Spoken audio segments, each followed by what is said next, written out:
Hello बच्चों, मैं Sujit Kumar Singh in focus classes Gahmar से। बच्चों, आज हम लोग डिस्कस करेंगे UP triple S C PET का प्रैक्टिस सेट का डिस्कशन, ठीक ना, जिसमें हम लोग मैथ, रीजनिंग और डीआई सेक्शन का डिस्कशन करेंगे, ठीक ना। जिसमें आपका 31 नंबर क्वेश्चन है कि प्रथम अभाज्य संख्या कौन सी है। तो प्रथम अभाज्य संख्या आप लोगों की है 2, ठीक ना। और 2 ही एक ऐसी सम संख्या है जो अभाज्य भी है। 2 के अलावा और कोई ऐसी सम संख्या नहीं है जो अभाज्य हो, ठीक ना। ध्यान दीजिए, एक न तो भाज्य है और न ही अभाज्य, ठीक ना। एक एक विषम संख्या होगी, ठीक है। और 0 से अगर शुरुआत करके आप अनंत तक जाते हैं तो उसे हम लोग पूर्ण संख्याएं, होल नंबर कहते हैं। और अगर आप 1 से लेकर अनंत तक जाए तो उसे हम लोग प्राकृतिक संख्याएं, नेचुरल नंबर कहते हैं, ठीक ना। तो 31 का आंसर हो जाएगा सी 2। 32 नंबर क्वेश्चन बोल रहा है आपसे कि वह बड़ी से बड़ी संख्या ज्ञात कीजिए जो 24, 60 और 84 को पूर्ण रूप से विभाजित करे। तो सिंपल है कि अगर एक बड़े नंबर को हमको उठाना हो और इन कुछ नंबरों को काटना हो तो वो उनका एचसीएफ होता है, हाईएस्ट कॉमन फैक्टर, ठीक है। यहाँ हम लोग एचसीएफ निकालेंगे डिफरेंस मेथड से, ठीक ना। जिसमें ध्यान से देखिएगा आप लोग, 24, 60 और 84 है हमारे पास, ठीक ना। तो सबसे ज्यादा डिफरेंस सबसे कम डिफरेंस जिन दो अंकों के बीच का होता है वही हम लोग लेते हैं। तो हम देख रहे हैं कि 60 और 84 के बीच का डिफरेंस है 24। तो या तो 24 हमारा एचसीएफ होगा अगर इन तीनों को काट देगा, और नहीं तो इसके गुणनखंड। तो 24 से 24 में भाग देंगे तो कट जाएगा, लेकिन 60 को 24 नहीं काट पाएगा। तो फिर इसका गुणनखंड करेंगे 2 इंटू में 12, ठीक ना। और सबसे पहले ट्राई करेंगे 12 से, क्योंकि हाईएस्ट नंबर हमको चाहिए। तो हाईएस्ट नंबर के सेंस में हम आएंगे तो 12 से 24 कटेगा, ठीक ना। 12 से 60 को काट सकते हैं और 12 साथ 84, 84 को भी काट सकते हैं। इस प्रकार हमारा एचसीएफ जो हो जाएगा 12 हो जाएगा। 32 का ए नंबर।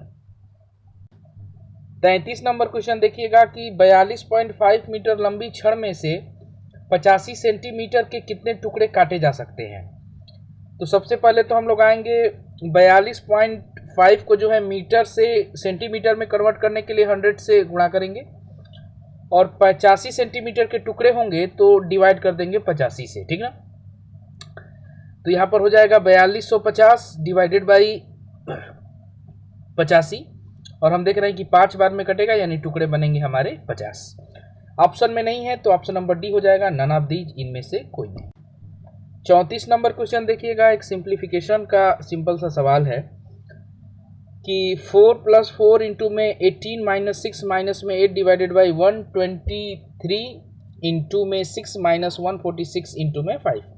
तो सिंपली इसको हल ही कर देते हैं। तो बनेगा हमारा, ध्यान दीजिएगा कि 4 प्लस में 18 चौक के 72 और माइनस में 814 डिवाइडेड बाई 136 में ध्यान दीजिएगा कि 6 का 123 में 6 का गुणा करेंगे तो ध्यान दीजिए कि 738, और माइनस में 146 में जो है 5 का गुणा करेंगे तो हमारे पास बचेगा 730। यानी अंततः जब इसे हल करें हम तो 72 × 76 और 76 में से 14 को घटाएंगे तो 62, और 738 में से 730 को घटाएंगे तो 8। हल करेंगे इसे तो ध्यान दीजिएगा कि 7.75 हमारे पास आंसर होगा, option number D. 35 number age का क्वेश्चन है, बोल रहा है कि पिता और पुत्र की वर्तमान आयु का योग 60 वर्ष है। 6 वर्ष पूर्व पिता की आयु पुत्र की आयु की 5 गुनी थी। अगर हम 6 वर्ष पहले, 6 वर्ष जो है पहले पुत्र की आयु मान ले कि पुत्र की आयु 6 वर्ष पहले x थी, तो उस समय पिता की आयु जो हो जाएगी वो 5x हो जाएगी। और वर्तमान में आने के लिए दोनों में 6-6 साल जोड़ दे तो x प्लस में 6 प्लस में 5x प्लस में 6, और इनका टोटल 60 के बराबर है, ठीक ना। इनका जो टोटल है वो 60 के बराबर है। तो आगे हम लोग बढ़ेंगे, लिख सकते हैं 6x बराबर 60 माइनस में 12, यानी 6x बराबर 48, यानी x बराबर 8 × 6 = 48। तो ये 6 साल पहले पुत्र की आयु 8 साल हो गई। 6 साल देंगे तो वर्तमान में आएंगे, और 6 साल और देंगे तो 6 साल बाद की आयु हमें मिलेगी 8 × 6 = 14, 6 = 20। ऑप्शन नंबर बी हमारा आंसर। रीजनिंग सेक्शन को देखेंगे हम लोग। 46 नंबर क्वेश्चन है कि नीचे दिए गए विकल्पों में से विषम संख्या का युग्म को चुनिए, ठीक ना। तो इसमें विषम आपको देखिएगा कि पैटर्न क्या है। ऑप्शन नंबर ए में जब हम लोग आएंगे और 704 में जो है 11 से भाग देंगे तो ध्यान दीजिएगा कि 11 छके 66 बचेगा हमारे पास, ध्यान दीजिएगा कि 4 और 11 चौक 44, यानी 64 बार में कट गया। बी नंबर में आते हैं हम लोग तो 256 डिवाइडेड बाई 4, 6 चौक 24 और 4 चौक 16।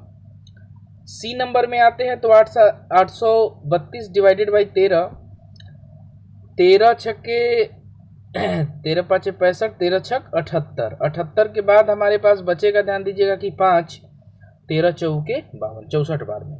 डी नंबर में आएंगे 310 डिवाइडेड बाई 5, 5 मतलब कि 5 छक्के 30 और 5 दूनी के 10, यानी ये 62 बार में कट रहा है। और कॉमन आप देख सकते हैं कि सब 64 बार में कटा है, इसलिए डी नंबर हमारा आंसर।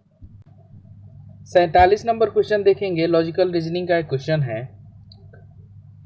कथन है कि क्या शिक्षकों की निवृत्ति आयु मतलब कि सेवा समाप्ति की आयु जो है बढ़ाकर 65 वर्ष कर देनी चाहिए।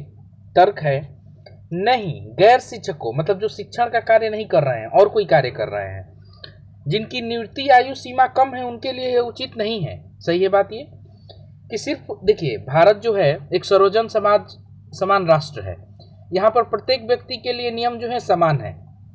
ऐसे में अगर आप सिर्फ शिक्षा से जुड़े शिक्षकों की ही आयु बढ़ाते हैं तो औरों के साथ ये नाइंसाफी तरीके का हो जाएगा। तो इसमें आप एक नंबर को आप कह सकते हैं कि ठीक है कि गैर शिक्षकों में जो कि शिक्षक का कार्य नहीं करते हैं उनके लिए बेहतर नहीं होगा। दूसरा कह रहा है कि हाँ, अनुभवी शिक्षक राष्ट्र की बौद्धिक संपत्ति को बहुत योगदान दे सकते हैं। एक बात बताइए कि आप अनुभव लेते हुए क्या 99 साल की उम्र तक, 70 साल की उम्र तक कार्य कर सकते हैं उस इफिशियंसी से जो कि एक नवयुवक कर सकता है। तो इसके लिए ध्यान दीजिएगा कि अनुभव रहते हुए भी आपको शारीरिक क्षमता भी आपकी जरूरी है किसी कार्य को करने के लिए। और एक उम्र के बाद ध्यान दीजिएगा कि कोई भी कार्य आपके पास अनुभव रहते हुए भी उस कार्य को आप ढंग से नहीं कर सकते हैं। तो इसलिए मैं दूसरे नंबर को जो है गलत ठहराता हूं, ठीक ना। तो 47 का ए नंबर जो होगा केवल तर्क एक प्रबल होगा। 48 नंबर ब्लड रिलेशन का क्वेश्चन होगा, ध्यान दीजिएगा। कह रहा है कि रोहन तथा मोहन जुड़वा है, तो जेंडर तो डिसाइड नहीं है। जुड़वा का मतलब कि भाई बहन भी हो सकते हैं, बहन बहन भी हो सकते हैं। नाम से हमने बताया ही है कि जेंडर डिसाइड मत कीजिएगा। तो रोहन और मोहन जुड़वा है, एक ही जनरेशन में होंगे। मोहन की बहन रीमा, तो मोहन की एक बहन है रीमा, क्लियर। और रीमा का पति राजेश है, तो रीमा का पति को हम लोग राजेश कहेंगे, क्लियर। आगे बढ़ते हैं। रोहन की माँ जो है, रोहन की माँ लक्ष्मी है, लक्ष्मी है।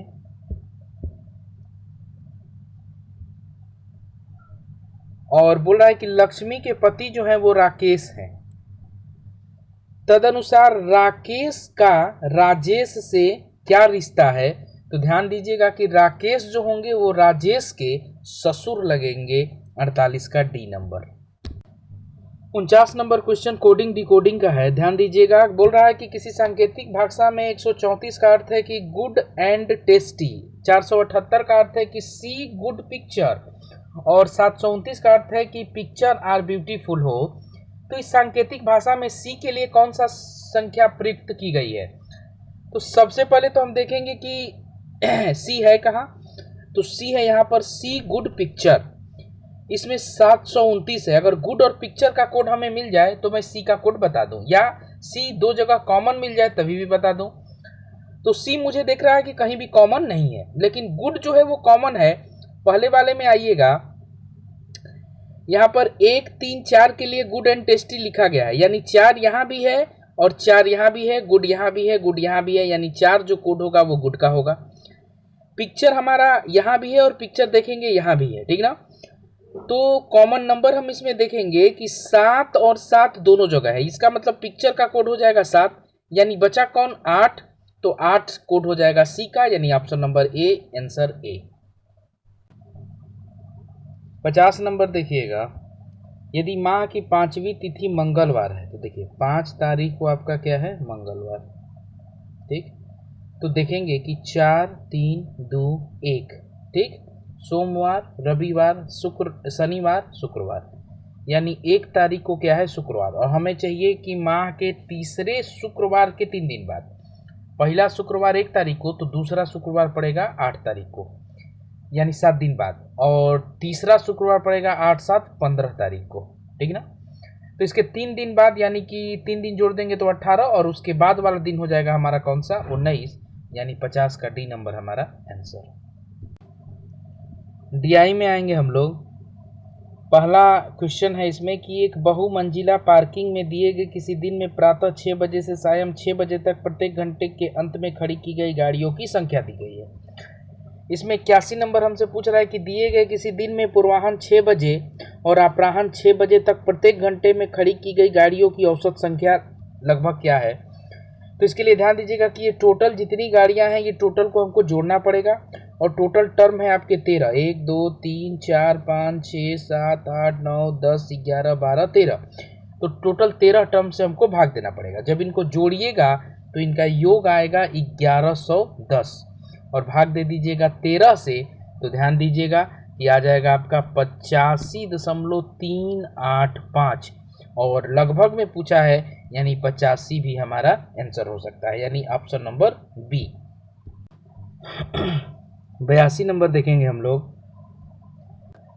किस समय पार्किंग में खड़ी गाड़ियों की संख्या के प्रतिशत में सबसे अधिक परिवर्तन हुआ है। तो ध्यान दीजिएगा कि सबसे अधिक परिवर्तन के लिए सबसे अधिक डिफरेंस भी होना चाहिए, ठीक ना। तो हम देख पा रहे होंगे कि सबसे ज़्यादा डिफरेंस हमको, ध्यान दीजिएगा कि 8 से 9 14 और 138 यहाँ दिखाई दे रहा है। बाकी 152 में से 135 को अगर हम लोग ध्यान दीजिए माइनस करें, तो 12 में से 5 गया 7, और 14 में से 3 गया 117, यानी 117 यहाँ। लेकिन 8 से 9 वाला हम देखेंगे, 8 से 9 ये था हमारा 6 से 7, 6 से 7। 8 से 9 वाला हम देखेंगे तो 138 और माइनस में 14, ठीक ना। 138 माइनस में 14,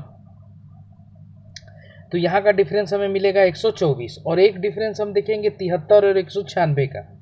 तो 196 में से अगर हम लोग ध्यान दीजिएगा कि 73 को माइनस करते हैं, तो 6 में से 3 गया, ध्यान दीजिएगा कि 3, और 9 में से 7 गया 2, 123।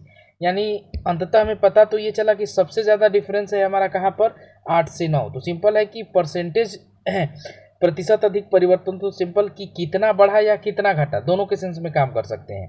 तो जैसे कि 8 से 9 के लिए आएंगे तो कितना बढ़ेगा, तो ध्यान दीजिएगा कि 124 बढ़ाएंगे तो 138 होगा। कहाँ से, तो 14 से गुणा में 100। तो इस तरीके से तीनों का परसेंटेज निकालेंगे। लेकिन ध्यान दीजिएगा कि यहाँ पर हम देख रहे हैं कि सबसे ज़्यादा डिफरेंस हमें 124 का मिल जा रहा है, इसलिए हमारा आंसर होगा 8 बजे से पूर्वाह्न 8 बजे से पूर्वाह्न 9 बजे तक, यानी 82 का सी नंबर आपका आंसर हो जाएगा।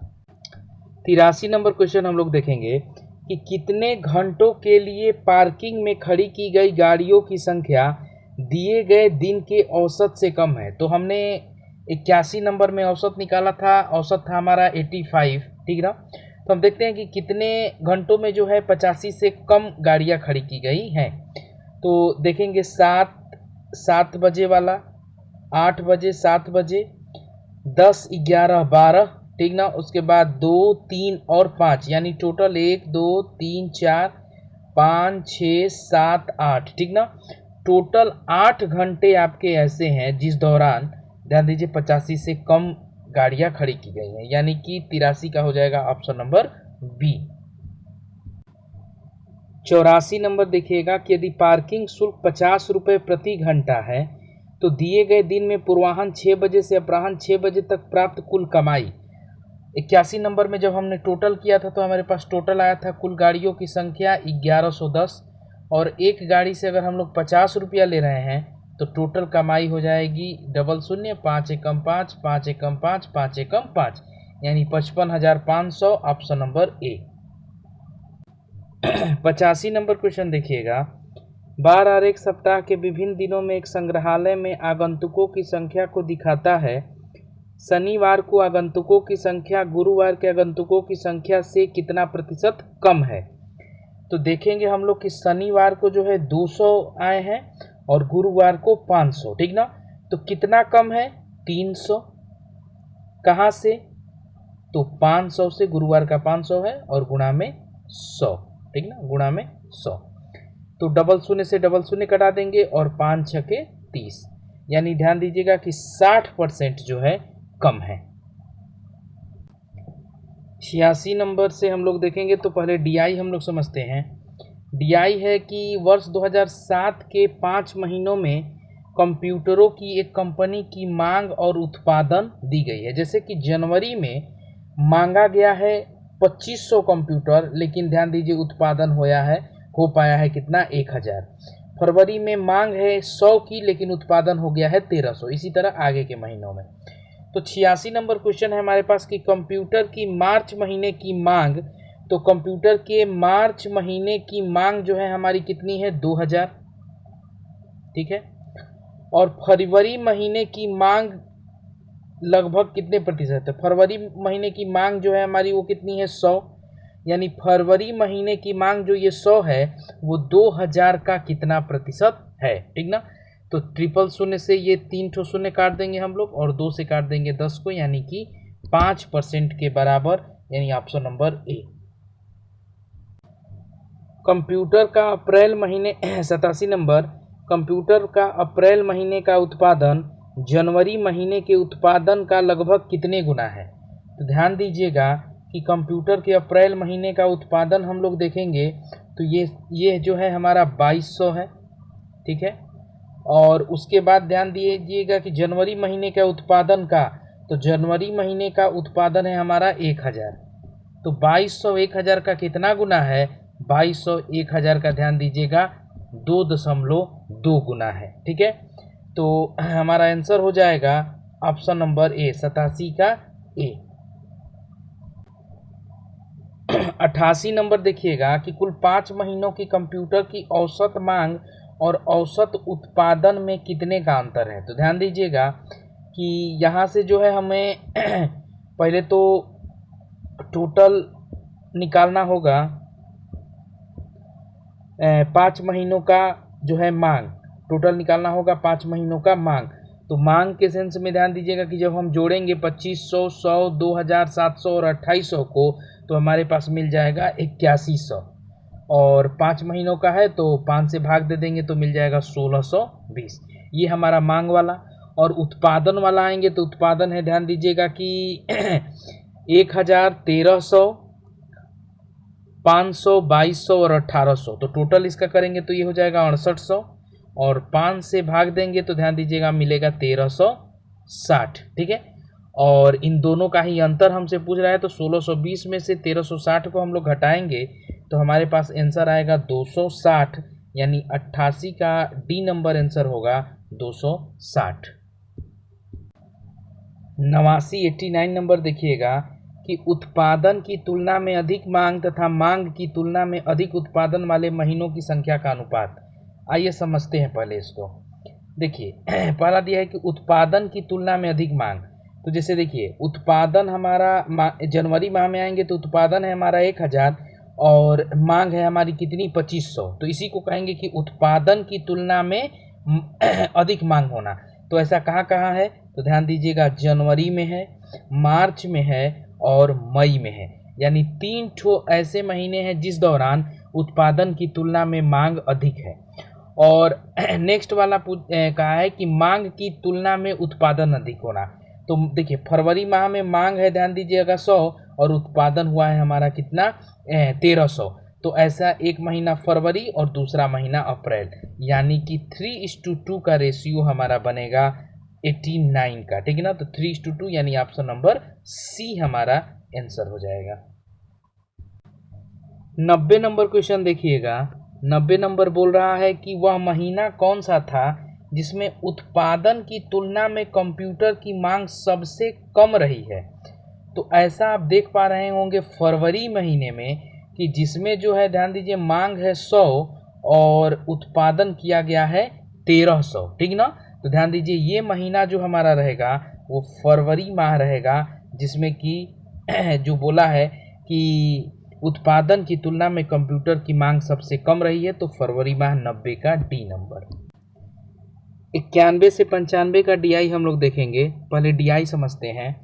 बोला है कि विगत वर्षों में 5 अलग अलग विद्यालयों में परीक्षा में बैठे और पास हुए विद्यार्थियों की संख्या बता रहा है। तो जैसे देखिए समझाते हैं आपको कि ये विद्यालय ए है, तो ए में बैठे जो विद्यार्थी है परीक्षा में 2004 वर्ष में 600 हैं, जबकि पास कितने हुए हैं 350। ए में ही 2005 में 580 विद्यार्थी बैठे थे, लेकिन पास कितने हुए 250। आइए हम लोग अब प्रश्न पर आते हैं।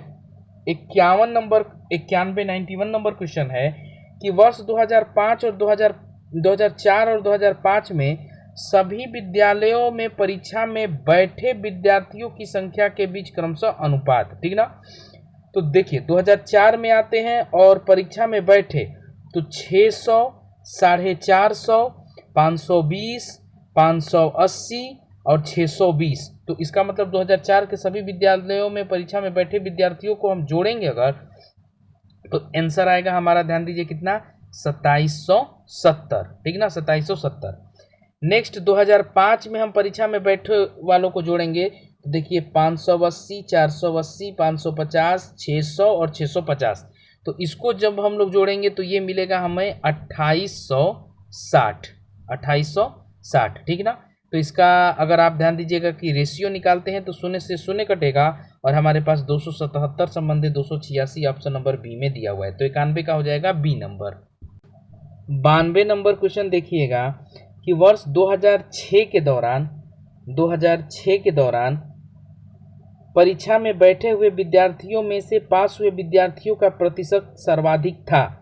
तो ध्यान दीजिएगा कि चेक ऐसे सबको करना है, लेकिन जब हमारे पास 4 ऑप्शन है तो इन्हीं 4 ऑप्शनों को हम लोग चेक कर सकते हैं, ठीक ना।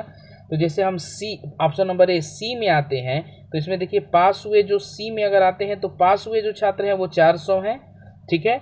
और परीक्षा में बैठे कितने हैं 500, तो 500 में 400 पास हुए हैं, तो परसेंटेज इनका बन जाएगा, ध्यान दीजिएगा हल करेंगे तो 80%, ठीक है। इसी प्रकार ऑप्शन नंबर बी में बी का दिया हुआ है, तो बी में हम लोग आएंगे, ध्यान दीजिएगा, तो 280 पास हुए हैं और टोटल बैठे कितने हैं 420, तो इंटू में 100, यहाँ से हमारा परसेंटेज मिलेगा 66.66%। ऑप्शन नंबर ए सी में आते हैं और विद्यालय ए है, यानी कि 300 जो है, ध्यान दीजिएगा कि टोटल बैठे पास हुए छात्र हैं और बैठे छात्र हैं 640 और इंटू में 100, तो यहाँ से हमें परसेंटेज मिल जाएगा 46.87%, ठीक ना। और नेक्स्ट हमारा लास्ट नंबर डी है, जिसमें स्कूल ई की चर्चा की गई है। तो ई में जो है ध्यान दीजिएगा कि 500 पास हुए हैं और बैठे कितने हैं 580 और इंटू में 100, तो यहाँ से मिल जाएंगे 86.2%, यानी कि यही हमारा जो विद्यालय ई है, इसी में परीक्षा में बैठे हुए विद्यार्थियों का पास हुए विद्यार्थियों का प्रतिशत सबसे अधिक है। तो 92 का हो जाएगा डी नंबर। 93 नंबर क्वेश्चन देखिएगा कि विद्यालय डी में किस वर्ष परीक्षा में बैठे विद्यार्थियों में से पास हुए विद्यार्थियों का प्रतिशत न्यूनतम था, कम था। तो ये सवाल जो है 92 की ही तरह है, लेकिन उसमें 2006 का चेक किए थे, यहाँ पर विद्यालय डी का चेक करना है सभी वर्षों के लिए। तो सभी वर्षों को न चेक करते हुए जो ऑप्शन में है हम उन्हीं को चेक करेंगे।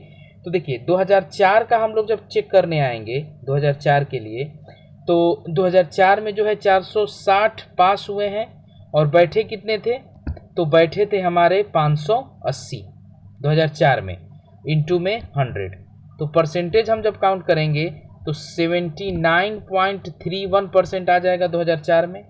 इसी तरह 5 का चेक करें हम लोग तो 480 पास हुए हैं 600 में, इंटू में 100, तो ध्यान दीजिएगा परसेंटेज आएगा 80%। और 6 में चेक करें तो 6 में है हमारा 420 पास हुए हैं, टोटल कितने में 560 में गुणा में 100, तो यहाँ से परसेंटेज बनेगा 75%। और 2007 में जो है 450 पास हुए हैं 620 में से, इंटू में 100, यानी यहाँ परसेंटेज बनेगा 75.6। तो सबसे न्यूनतम हमारा जो है वो है 2006 में 75%, यानी कि 93 का हो जाएगा ऑप्शन नंबर सी।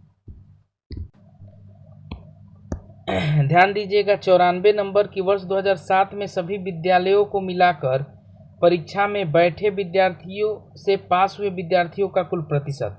तो ध्यान दीजिएगा कि 94 नंबर में 2007 में जब हम आते हैं तो ध्यान दीजिएगा कि टोटल जो परीक्षा में बैठे परीक्षार्थी हैं वो हैं आपके 2007 में 650, 460, 560, 620, ठीक ना, 660।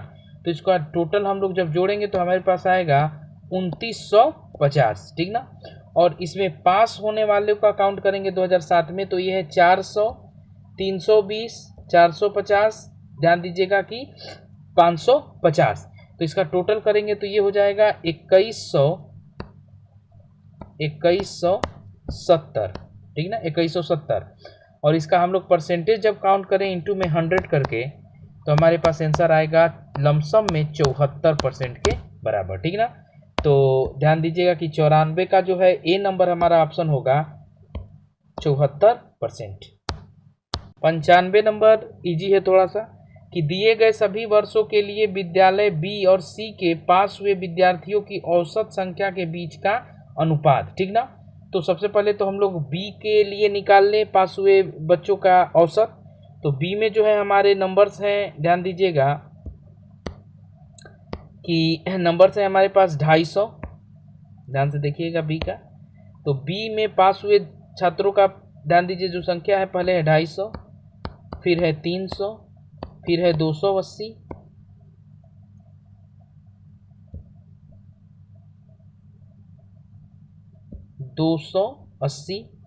और उसके बाद 320, उसके बाद 380।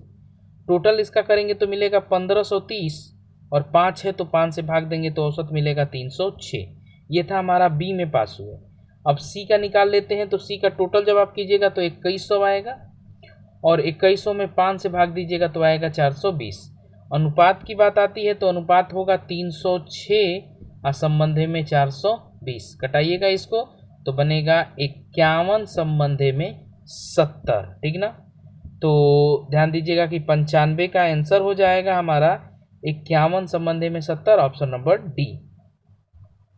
96 नंबर हम लोग डीआई देखेंगे 96 नंबर से। तो इसमें विगत वर्षों में 7 संस्थानों में विद्यार्थियों की संख्या प्रदर्शित की गई है। जैसे कि सन 2002 में संस्थान ए में 750, बी में 640, ये संख्याएं थी, ठीक ना। तो इजी है थोड़ा सा ये डाटा। तो इसमें हम लोग देखेंगे कि संस्थान ए बी सी में वर्ष 2003 में विद्यार्थियों की कुल संख्या तो 700, 600 और 720। तो इसका टोटल हम लोग करेंगे तो ध्यान दीजिएगा कि 2020 होगा, ठीक ना। और फिर बोला है ई एफ जी और वर्ष कौन सा है 2005, ठीक ना। तो इनकी संख्याएं हो जाएंगी 750, 560 और 750। तो इसको हम लोग जोड़ेंगे तो ये मिलेगा 2060, ठीक ना। तो 0 से 0 खत्म और 2 से भाग दें तो 101 बटा में 103, यानी 101 संबंधे 103, ऑप्शन नंबर बी हमारा आंसर। 97 नंबर क्वेश्चन देखिएगा कि वर्ष 2002 में सभी संस्थानों में पास हुए विद्यार्थियों का समग्र प्रतिशत 70% है। तो सभी संस्थानों में वर्ष 2002 में कुल कितने विद्यार्थी पास हुए। तो सबसे पहले तो हम लोग 2002 में टोटल विद्यार्थियों की संख्या काउंट कर लें। तो ये है, ध्यान दीजिएगा कि 750, 640, 680, 780, 740, 620, 650। तो जब इनको हम लोग जोड़ेंगे तो ये मिलेगा 4860, ठीक ना, 4860। और 70% पास हुए हैं तो इसका हम लोग निकाल देंगे 70 बटा में 100। 2 शून्य से 2 शून्य खत्म और 486 में 7 का गुणा कर दीजिए, मिलेगा 3402, ठीक ना, 3402। तो 97 का हमारा आंसर हो जाएगा ऑप्शन नंबर ए 3402। 98 नंबर देखिएगा, बोल रहा है कि संस्थान बी से दिए गए सभी वर्षों के लिए कुल 60% विद्यार्थी पास हुए। तो पास हुए विद्यार्थियों की औसत संख्या लगभग क्या है। तो सबसे पहले तो ध्यान दीजिएगा कि संस्थान बी में जो है टोटल कितने छात्र हैं हर एक वर्ष का मिला के, तो वो निकालेंगे। तो जैसे देख पा रहे होंगे आप लोग, ये 640, 600 ये वाले लाइन का डाटा, बी वाले लाइन का डाटा, ठीक ना। तो इसको हम लोग टोटल करेंगे, जोड़ेंगे 640, 600, 620, 660, 760, 740, 700 को तो ध्यान दीजिएगा हमारे पास टोटल जो आएगा वो आएगा 4720, और इसमें 60% छात्र ही पास हो पाए हैं, तो इसका 60% हम लोग निकालेंगे, डबल शून्य से डबल शून्य खत्म, इसका मतलब 2832 जो छात्र हैं वो पास हुए हैं। और आगे हमसे पूछ रहा है, ध्यान दीजिएगा कि इसकी औसत संख्या, तो टोटल 7 वर्षों का बात किया हुआ है, तो आंसर है 2832 में हम लोग भाग दे देंगे, ध्यान दीजिएगा कि 7 से, 2832 में हम लोग भाग दे देंगे 7 से, तो हमारे पास आंसर आएगा 404.57, और लमसम में पूछा है तो 405 हमारा आंसर हो सकता है 98 का डी नंबर। 99 नंबर देखेंगे हम लोग कि वर्ष 2004 में संस्थान एफ के विद्यार्थियों की कुल संख्या, तो ध्यान दीजिएगा 2004 में एफ में जो है, 2004 में एफ में है 640, तो 640 लिख लेंगे। और आगे पढ़ेंगे हम लोग कि वर्ष 2004 में संस्थान एफ के विद्यार्थियों की कुल संख्या सभी 7 वर्षों में मिलाकर उन संस्थान के विद्यार्थियों की कुल संख्या का कितना प्रतिशत है।